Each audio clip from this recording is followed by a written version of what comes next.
Rate ఉంటుంది కదా ఐఎస్ఎఫ్టీకి, అది ఎట్లా మీరు డిజైన్ చేసుకున్నా కానీ మేము మేనేజ్మెంట్గా మేము సహకరించడానికి సిద్ధం. కాబట్టి దీన్ని జనరల్ బాడీ మీటింగ్ అనుకుంటారో మీరు ఎట్లా అనుకుంటారో, ఒక సమస్యకు పరిష్కారం కొనుక్కొని పోదు.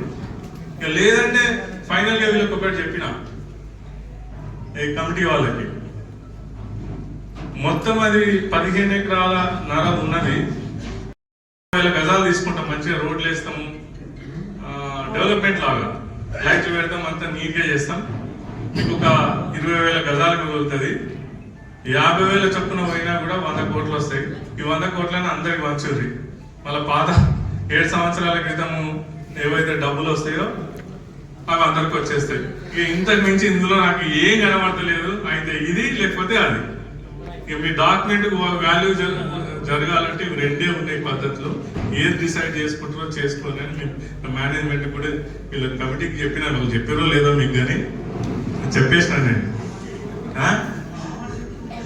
అట్లా చెప్పిన.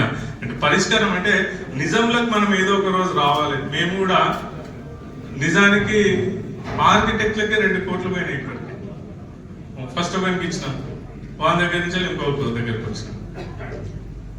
ఈరోజు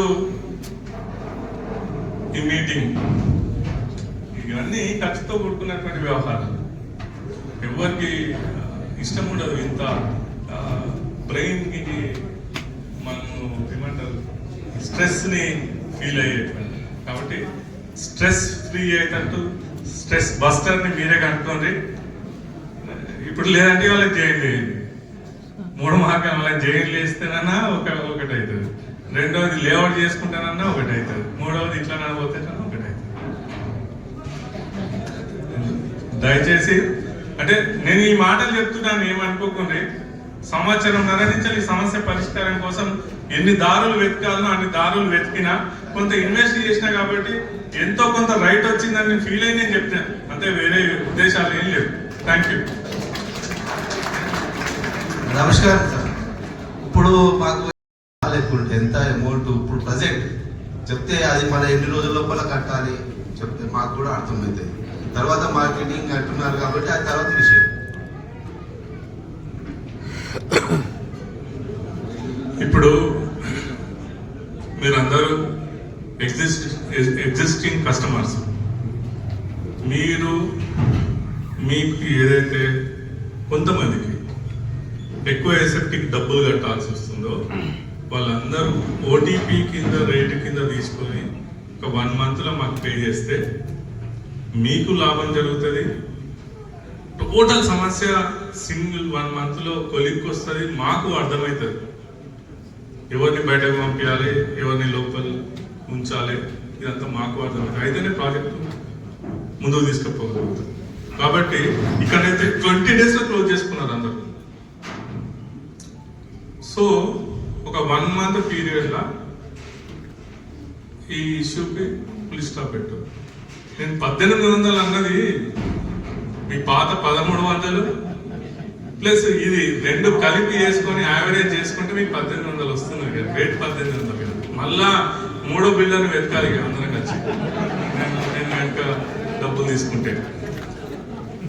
మీరు నమ్మరు, ఇక్కడ ఎంతమంది డబ్బులు చెక్కులు ఇచ్చిపోయారు. చాలా మంది కస్టమర్లు ఒక దాదాపు 4 కోట్ల రూపాయలు 5 కోట్ల రూపాయలు చెక్కులు ఇచ్చిపోయారు. టకా టకా టకా మాకు సార్ మీరు అకౌంట్ వేసుకోరు, తర్వాత ఎట్లా సెటిల్ అయితే అట్లా మేమైతే మీతో ఉంటాం. ఒక్కల చెక్ మేము అకౌంట్ వేసుకోరు. పూర్తిగా వీళ్ళతోటి ఒక ట్రైపార్టీ అగ్రిమెంట్ మీద సైన్ అయినాకనే అందరిని పిలిచి, డైరెక్ట్ సేల్స్ కావు కదా మాది. డైరెక్ట్ సేల్ అయితేనేమో అకౌంట్ త్రూలో తీసుకుంటాం, ఎందుకంటే వ్యాట్ పడుతుంది. అంటే క్యాష్ అరేంజ్ చేయమంటే పాపం అందరు కష్టపడి క్యాష్ అరేంజ్ చేస్తారు. అంటే ఒక వ్యవహారం చేసేటప్పుడు ఒక ప్రొసీజర్ ఉంటుంది. ఇప్పుడు ఆ రోజు ఏం జరిగింది, తక్కువ అగ్గుకు వస్తుంది, నాకు అర్థమైంది చెప్తున్నా, తక్కువకి వస్తుంది హైదరాబాద్లో అనేసి ఆగమాగా డబ్బులు కట్టారు. ఎట్లా కట్టిండ్రు అంటే మళ్ళా ఈ రోజు నాకు డబ్బులు కట్టకపోతే అసలు మాకు ఫ్లాట్ ఉంటుందో దొరుకుతారో అన్నట్టు కట్టారు. నేను చూస్తే ఎందుకంటే వాళ్ళ దగ్గర లిస్ట్ కూడా ఉండకపో, అంటే కొన్ని తప్పులు జరిగినాయి. అట్లాంటి తప్పులు రిపీట్ కావాలి.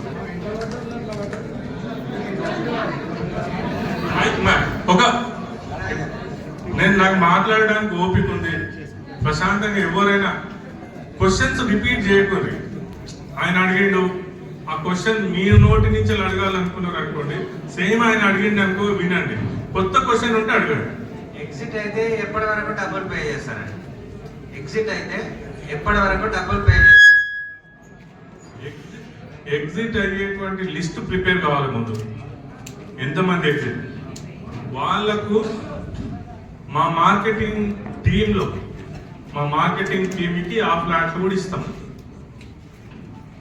ముందు ప్రియారిటీ అంతే చెప్పిన కదా, వాళ్ళు పోతామనుకున్నటోళ్ళని ఎంత తొందరగా వెళ్ళగొడితే అంత మంచిది. ముందు వాటికే ప్రియారిటీ ఇస్తాం. సార్ ఎగ్జిట్ టీం కాదు కానీ ఒక నిమిషం, 1000 మంది పోయినా సరే దీన్ని సిద్ధం చేశాం ఒకటి. కానీ ఆ 1000 మంది తెలియాలి కదా మేనేజ్మెంట్ కి.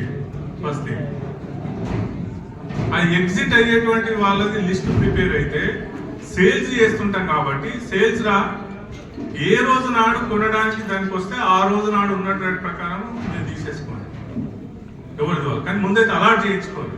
మీకంటే ఒక ఫ్లాట్ మేము కట్టే దాంట్లో అలాట్ చేయించుకుంటే మీరు ఒక లెటర్ రాసిస్తే దాన్ని సేల్స్ లో పెడతాం.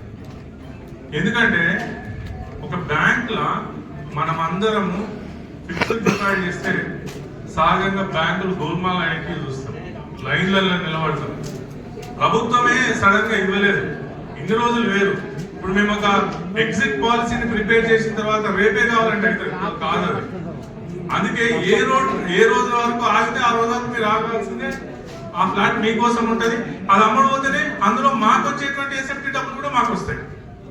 మాకు కూడా అందులో ఎస్ఎఫ్టీ డబ్బులు ఉన్నాయి కదా మాకు వస్తాయి. కాబట్టి మేము 100% క్లియారిటీ ఇస్తాం.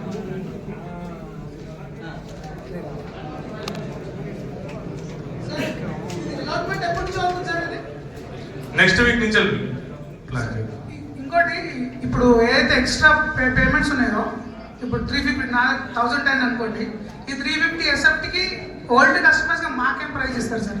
ఒక ప్రైస్ ఇస్తే బాగుంటుందని ఆలోచన. నేను ఒకటే, నాకు ఇప్పుడు మీరు కూడా అదే చెప్పిన, మీరు డే అనే వచ్చింది అనుకోండి, నా కన్స్ట్రక్షన్ కాస్ట్ మై వల్ల ఏం అవుతుందో అది ఇచ్చేసేయండి. అదే సార్, ఎంతనో క్లారిటీ ఇస్తే. వీళ్ళకి నేను 4000 రూపాయలు అని చెప్పిన, సార్ అంత కాదు సార్ అని అది ఇదని వీళ్ళు ఏదో చేసి 3500 ఇస్తామని ఏదో అని 1000 వీళ్ళు. నేను అన్నా, మీకు తెలిసినటువంటి ఏ బిల్డర్ దగ్గర పోయినా అడుగుంది ఫస్ట్. మై వన్లా ఇప్పుడు సహజంగా ఇప్పుడు ఈ స్టీల్ ఉంది కదా, ఈ స్టీల్ పర్ ఎస్ఎఫ్టీకి 5 kg పడుతుంది. ఇట్లా జనరల్ కన్స్ట్రక్షన్ చేసుకోవాలి పర్ ఎస్ఎఫ్టీ 3.5 నుంచి మనం తీసుకుంటాం.